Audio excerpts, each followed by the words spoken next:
A paz do Senhor, meus irmãos, como é que vocês estão? Tudo bem? Glória a Deus, Deus abençoe as suas vidas, em nome de Jesus. Eu estava aqui refletindo sobre minha vida, fazendo uma retrospectiva da minha vida, desde criança até agora, e eu olhei assim, eu falei assim, meu Deus, mas eu errei muito. E errei muito mais também, depois que eu me converti, eu venho errando também, muito também. Todos nós erramos. E é sobre isso que a gente vai falar. Por que eu erro? Mesmo sendo crente, por que eu erro tanto? Por que eu erro tanto? Por que mesmo sendo, aceitando a Jesus como meu único e suficiente Salvador, sendo servo de Deus, tentando fazer as coisas certinhas, de acordo com a palavra de Deus, andando no caminho do Senhor, a gente às vezes erra, falha, comete as coisas inversamente proporcionais a tudo que a Bíblia diz e a gente acaba pecando, caindo, sempre caindo, nesse círculo vicioso que nunca termina. A gente deveria ser mais perfeito, né? Se nós somos crentes, a gente deveria ser muito mais perfeito. Ou por assim dizer, não perfeito, na acepção do termo, mas perfeitos assim e falhar menos. Porque Jesus já nos vê, Deus já nos vê perfeito. Nós somos perfeitos em Cristo. Você está me entendendo? Não somos perfeitos em nós mesmos. Nós somos perfeitos em Cristo. É através de Cristo que Jesus, nos justificando, lavando a gente com seu sangue, purificando a gente de todo pecado, que nós, assim, somos aceitáveis a Deus e Ele nos vê perfeito pelo prisma, pela lente de Jesus Cristo. Você está me entendendo? É como se Deus olhasse para a gente através de um binóculo, através de uma lente, de aumento, e que as nossas imperfeições, nossos pecados, as nossas coisas erradas fossem invisíveis para Ele. Eu sei que essa comparação é meio canhestra, meio assim, meio capenga, mas é mais ou menos isso aí, porque afinal de contas, meus irmãos, a gente erra também, Então a gente vai falar sobre isso, sobre errar. Por que a gente erra tanto sendo crente?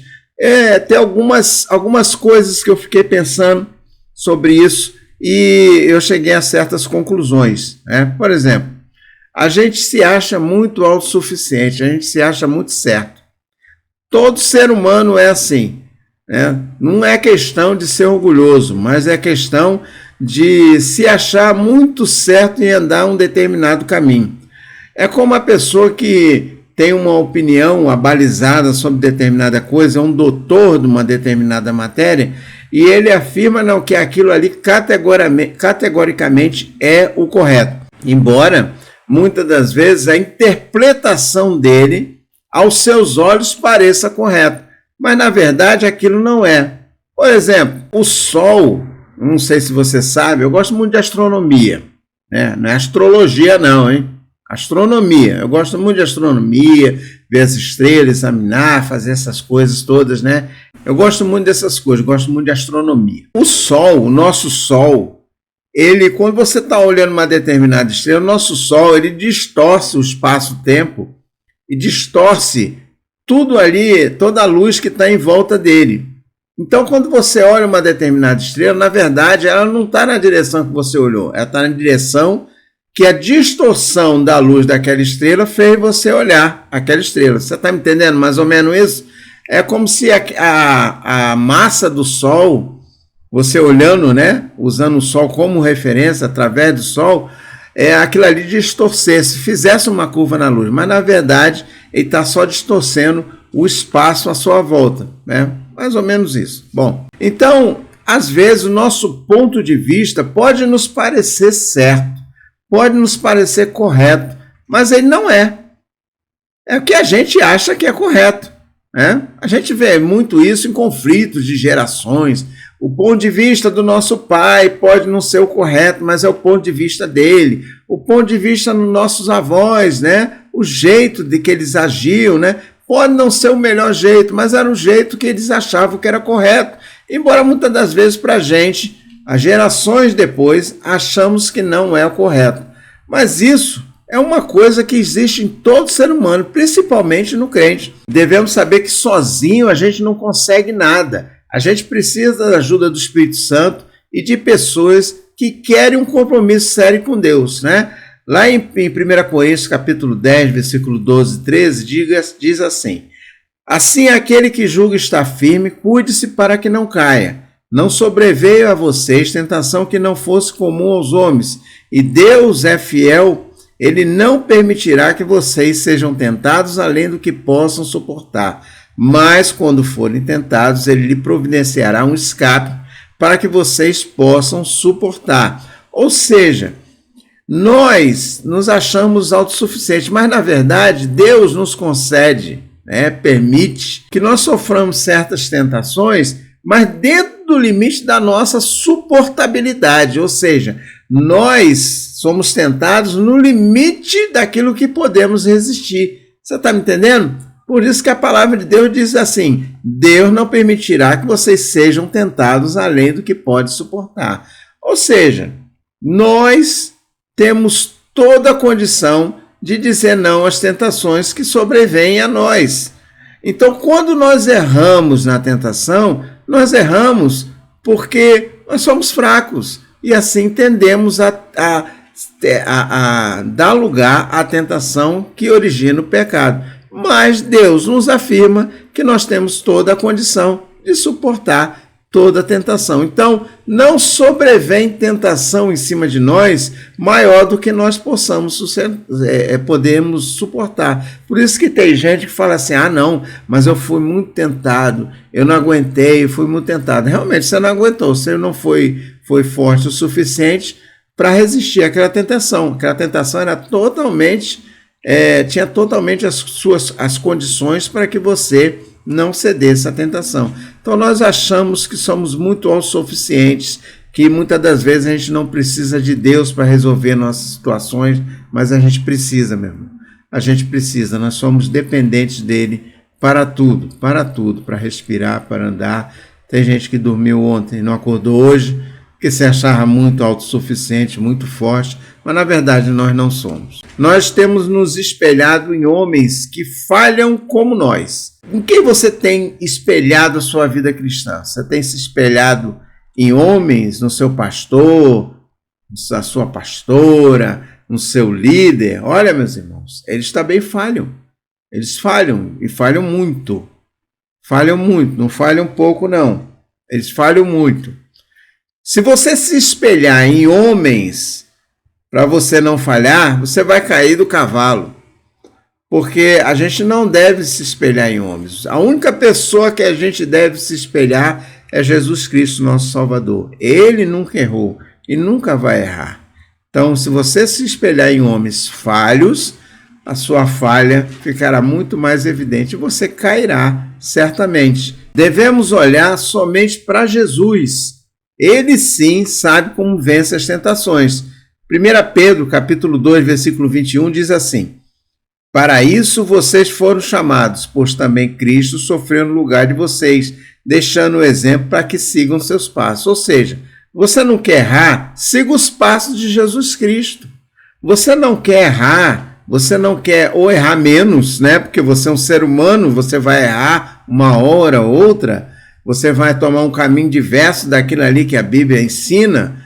Você se espelhe em Jesus Cristo, porque ele não errou e nunca errará. 1 Timóteo, capítulo 4, versículo 12, diz assim: ninguém o despreze pelo fato de você ser jovem. Paulo falando para Timóteo. Mas seja um exemplo para os fiéis na palavra, no procedimento, no amor, na fé e na pureza. Ou seja, seja exemplo, meu irmão. Você pode ser exemplo, mas esse exemplo não pode fazer de você um ser infalível. Uma hora você vai cair do cavalo. E olha que a queda pode ser feia, você pode cair de cabeça, meu irmão. E não é muito bom cair de cabeça, não. É muito mais fácil você cair de lado, né, sentado, porque cair de cabeça mata muita gente. E muita gente, quando cai, morre espiritualmente mesmo. Nós erramos muito porque a gente gasta pouco tempo com a Bíblia. Você pensa bem. Seja sincero para mim. Você pegou a Bíblia quantas vezes? durante a semana? Quando eu estou gravando esse vídeo, já é o final de semana. Durante a semana, quantas vezes você pegou a Bíblia? Quantas vezes você leu a Bíblia? Eu não estou falando no seu celular, não. Porque você no seu celular, você não medita na palavra de Deus. Você já reparou? Você pega o seu celular, daqui a pouco você está olhando, ó, você pega o celular, daqui a pouco você está prestando atenção em outra coisa. Você pode até ler a palavra de Deus, ler a Bíblia, mas depois você começa a divagar, você vai mexendo, e você vai divagando até que você não examina mais a palavra de Deus. Por falar em palavra de Deus, eu quero mostrar para vocês isso aqui, ó, o aplicativo do Pregador, tá bom? O aplicativo do Pregador é um aplicativo de sermões, de ensino da palavra de Deus, tá? É muito bom esse aplicativo. Vai lá nos comentários nossos lá, que tem lá para a página para você chegar no aplicativo do Pregador. Aqui tem mais de 10 mil esboços, cadê? Deixa eu ver se está perto de você, ó. Mais de 10 mil esboços bíblicos aqui, esboços de tudo quanto é jeito, tá bom? Se você for convidado para pregar, você pode se inspirar no aplicativo do Pregador, tá bom? É muito bom, eu uso e é uma ferramenta excelente, é baratinho e não... a licença é vitalícia, tem suporte, a licença é vitalícia, tá bom, meu irmão? Muito bem. A gente gasta pouco tempo com a Bíblia. Se a gente for somar o tempo que a gente gasta lendo a palavra de Deus e meditando nela, olha, irmão, você vai se surpreender quanto tempo você gasta mais com outras coisas do que com a palavra de Deus. E você é crente, você tem um título de crente lá marcado na sua testa. Mesmo os pastores, mesmo muitos pregadores gastam pouco tempo às vezes com a Bíblia, com oração, gastam pouco tempo. Quando Satanás foi tentar Jesus lá no deserto, Satanás foi tentar Jesus colocando dúvidas na sua mente, usando a palavra de Deus para colocar dúvidas no coração de Jesus, né? Se tu é filho de Deus, pula daqui, porque está dito aos anjos, né? Dar a ordem ao teu respeito, para que não tropece no seu pé com uma pedra. Se você é Jesus, é filho de Deus, faça essas pedras aqui, esses pedrão aqui, se transformar em pães. Olha só, tá vendo esses reinos aqui? Tudo me foi dado. Se você me adorar, você vai ganhar todos esses reinos aí. E Jesus combateu Satanás através do quê? Da palavra de Deus. Foi assim que ele foi vitorioso. Para Jesus não tinha nada a ver, né? Ele transformar pão, pedra em pão, né? Ele tinha poder para fazer isso, mas ele estava dentro da vontade do Pai e ele não podia desobedecer, porque se ele desobedecesse, ele estava pecando e ele não poderia pecar. Era impossível a Jesus pecar, né? Ele sendo Deus, mas ele estava na forma de homem. Então você vê quantos perigos o nosso mestre passou através das tentações que Satanás colocou na frente dele. E olha só, e quantos perigos você passa nos seus erros? Pode ser erro pequeno, pode ser erro grande. Aquela velha desculpa que nós somos humanos, nós somos seres humanos, somos carne, nós podemos errar. Mas você lembra que eu falei lá no início que não vem tentação sobre você maior do que você pode suportar? Se você pode suportar e pode resistir à tentação, você também pode resistir ao pecado. Erros, meus irmãos, de parte a parte, seja erros de opinião, seja erros até de caráter ou de personalidade, fazem parte da nossa vida, seja ela cristã ou não cristã. Porém, o Senhor nos resguarda de todo erro na sua palavra. Tá bom, meu irmão? Erre menos e cumpra mais a palavra de Deus.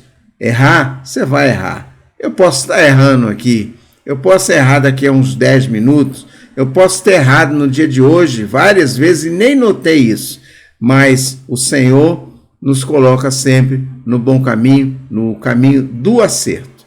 Tá bom, meus irmãos? Deus te abençoe, Deus te guarde. Não esqueça de se inscrever no nosso canal, não esqueça de dar sua opinião, não esqueça de colocar sua sugestão, não esqueça de dar seu like, assinale aquele sininho lá para ficar pretinho, para você receber as notificações quando a gente colocar um outro vídeo como esse, tá bom? Fique com Deus, Deus te abençoe e fique na paz do Senhor, em nome de Jesus.